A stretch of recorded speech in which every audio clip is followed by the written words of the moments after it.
everyone. Welcome back to your coffee shot for November 23rd, 2021. I hope you're having a great day, and today we're going to learn about how the media thinks it's going to be the able-bodied savior for us disabled people, because the language, apparently, in news coverage is ableist. And of course, who is tackling this saviorship for us disabled people? Why, Buzzfeed, of course. Because, of course, they are the bastion of policing speech for all minority groups, whether it be race or disability or sexuality. You know, Buzzfeed has just taken it upon themselves to just be the bastion of saviorship for us minority groups. So let's learn just how ableist Buzzfeed actually is. Ableism is embedded in our language. We can dismantle it. From slurs to euphemisms to callous idioms, ableist language is ubiquitous, but we can still avoid it. Yes, because now in the year 2021, words have now become the new nuclear power, the new nuclear weapon, the new atomic bomb. It is not actually incendiary devices or bullets or knives or any type of thing that could actually harm you. No, it's words. Words are the new thing to look out for, people. Over the last 2 years of news coverage about the pandemic, there's been a creeping trend of characterizing the coronavirus's effects on society. The labor shortage, the national debt, the infection rates as crippling. Oh no! Crippling! It's not that it actually is crippling. It's not that the economy is dragging ass. It's not that the national debt is insanely high. It's not that the infection rates were driving things into lockdown and hamstringing and crippling everything. No, it's just the mean able-bodied people using horrible language and not caring about the poor, disabled, downtrodden person who every time they open a newspaper and see the word crippling just curls up in a fetal position, you know. Because we disabled people, we're incredibly delicate. We cannot read language that may also have more than one connotation / denotation. Every time we read a word that has anything to do with disability, used in a different context, we just go to pieces. And it's really, thank you, Buzzfeed, so much for looking out for our fragile spirit. Quote, as we struggle to describe the destructive impacts of a highly contagious virus, we've fallen back on language that is not only out of date, but deeply harmful. Emily McRae writes for Ricochet Media. Now, I looked into Ricochet Media. I thought maybe they were a news aggregate like the Disability Scoop that focuses solely on disability news. And, I would still disagree with Emily McRae, but I could at least understand why she was writing this piece. No, Ricochet Media is just a typical news aggregate that talks about everything from homelessness to the COP26 meetings. It is just a general news aggregate. So really, more just able-bodied people white knighting. And by the way, Buzzfeed, if you want to talk about how language in the news is ableist, perhaps if you want evidence and sources to back up your argument, you should maybe look for something for a little bit more recent than December 1st of last year. I'm just offering a friendly note. Citing this specific adjective appearing in coronavirus news coverage as merely one example of the larger issue of ableism in our vernacular. She adds ableist language equates disability with deficit, focuses on individual shortcomings rather than systemic failings, and involves terms that historically entrench segregation without regard for their origins. Oh my God! Not everything has a deep historical connection to it. Sometimes words are literally just words. Like, wow. Could you make us look any more like victims, any more like fragile, spirited glass figurines? Seriously. The Buzzfeed copy desk, the Buzzfeed copy desk's preferred online dictionary, Merriam-Webster, defines the adjective crippling in this use as to deprive of capability for service or of strength, efficiency, or wholeness. To reach this definition, however, you have to scroll past a more literal definition of the verb to deprive the use of a limb, and especially leg, and the offensive noun cripple, a lame or partly disabled person or animal. No, it's not like people who are crippled actually call themselves cripples all the time. No, that doesn't happen at all. It's not like one of the people that I watch all the time, Ranting Monkey, doesn't call himself a cripple every goddamn day. No. Cripples don't actually do that. They tap dance around language all the time, and it's same with blind people. We really don't like calling ourselves blind. In fact, we tap dance around the term for 5 minutes and come up with really obscure ways to let people know that our eyes don't work properly. Fuck off! Like, are you out of your minds? Like, how much more of an able-bodied savior can you possibly get? And by the way, in the previous paragraph, it was saying how, disability, using the term crippling in this way, talks about a deficit, as disability as a deficit. Yeah, that would be why the prefix dis is attached to the word ability, because disability means that you are deficient in some form. Like me, I am deficient in sight. I have a sight deficit. I am disabled. Saying that does not make the person who is disabled a bad person, nor does it make the person saying the word a bad person. Good God, how do people have the energy to live in this much of a victim mentality all the time? To erase ableism from how we write and speak, we need to agree on what ableism is and understand how it's manifested in our language. Ableism is bullshit.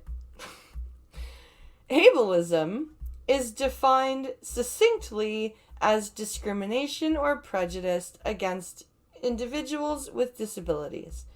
This form of discrimination has pervaded our vocabulary, and many words we use on a daily basis have an insulting and inhumane association beyond crippling. Ableism is on display when people use the words lame, crutch, and handicapped. But for every ableist word out there that devalues those with a disability, there's usually a more neutral term that doesn't rely on a cliche or callous analogy. Holy Christ. Do you people think that we are the children of Tamar from that Darmok episode of Star Trek, where every word we use and every sentence we speak is metaphor? Like, holy crap, sometimes things are lame. And that doesn't mean that saying something is lame means that you hate people that limp. Okay? It just means that the thing that you're calling lame sucks.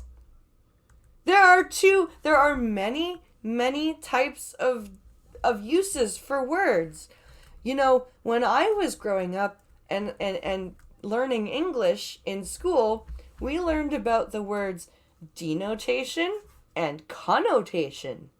And denotation means the dictionary definition of the word, and connotation means the several different contextual, colloquial ways a word can be used.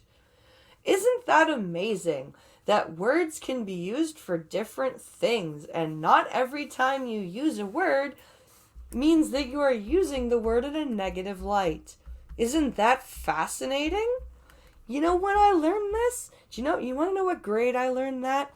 Grade 5! I was 10! You morons are journalists who went to school and got a journalism degree, and you still can't figure this out. Perhaps you should look for a refund. Ableist language makes the world a more hostile place for people with disabilities, but the words we use can also discern the discrimination that thrives in the status quo. I'm sorry, could I have some Caesar dressing with that word salad? I don't like salad that's plain.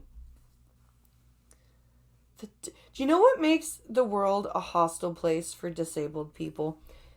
Assholes like you that are white knighting for us.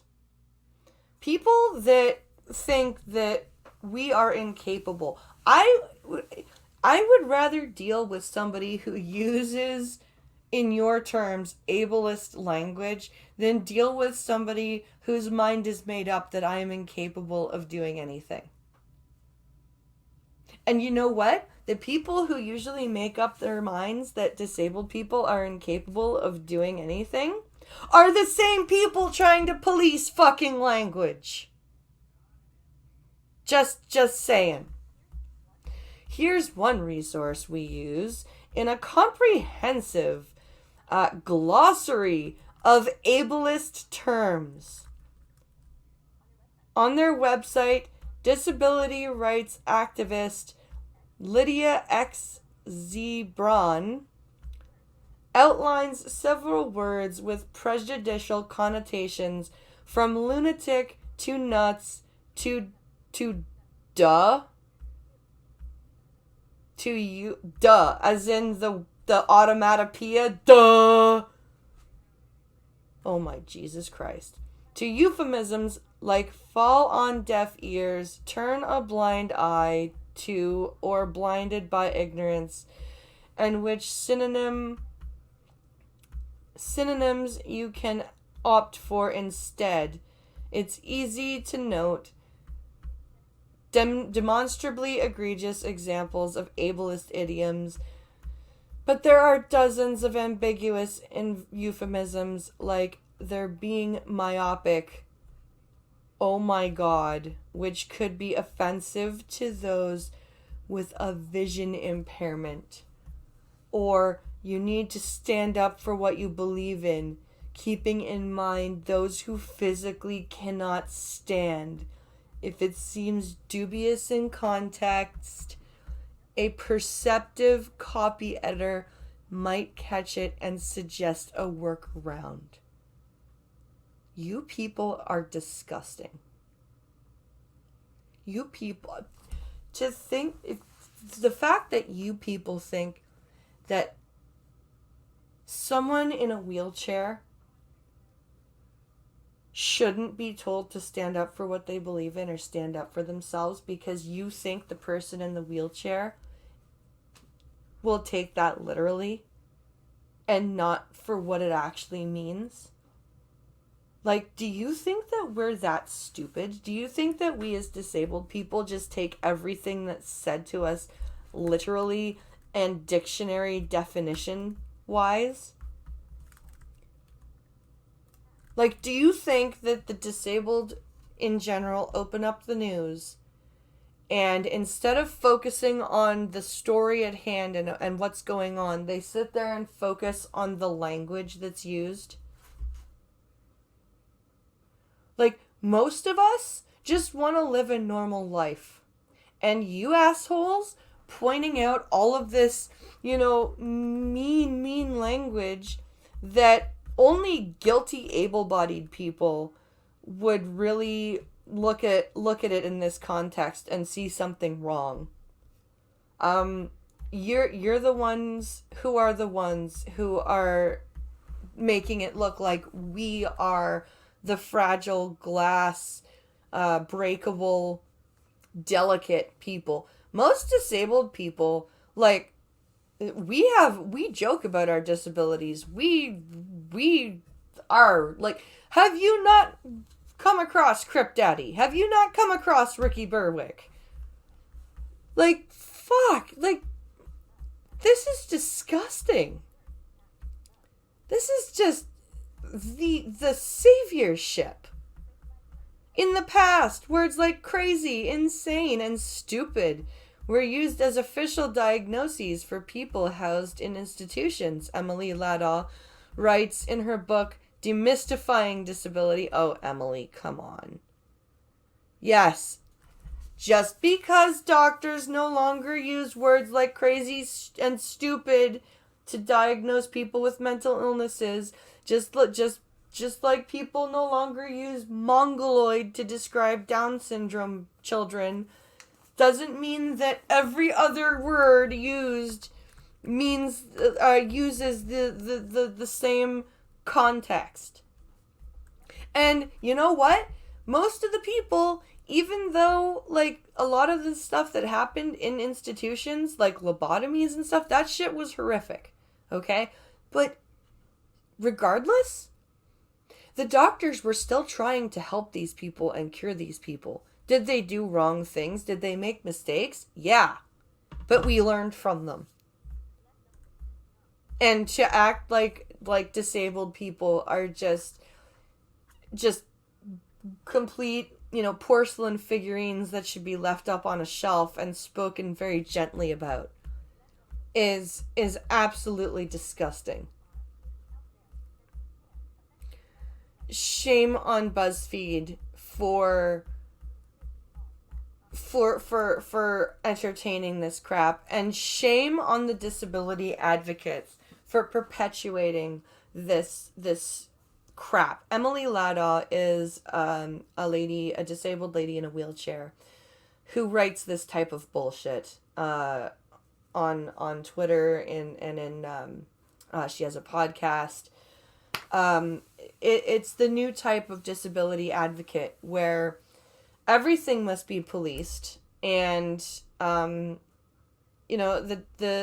minority of disabled people sit there and tell able-bodied people who they have the ear of that they need to treat all disabled people like I said, porcelain decorations that should just be looked at on a shelf and spoken of in very hushed, calm tones.